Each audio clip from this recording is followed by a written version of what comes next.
جو عشاء کی اور فجر کی نمازیں خاص طور پہ کسی پروگرام کی وجہ سے،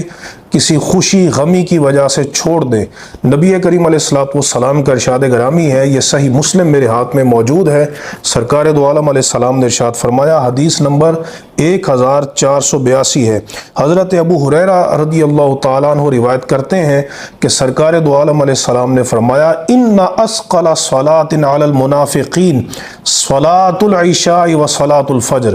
فرمایا منافقین پر سب سے بھاری جو نماز ہے وہ عشاء اور فجر کی نماز ہے۔ عشاء اور فجر کا حضور نے خاص طور پہ ذکر کیا، یہ ان تمام نقیب، تمام نعت خوان، تمام خطیب حضرات کے لیے اور ان تمام نام نہاد عاشقان اور محبان کے لیے کہ جو محفل میں جاتے ہیں لیکن عشاء اور فجر کی نماز نہیں پڑھتے، یہ حدیث ان کے لیے قابل ذکر ہے کہ نبی کریم علیہ السلام نے انہیں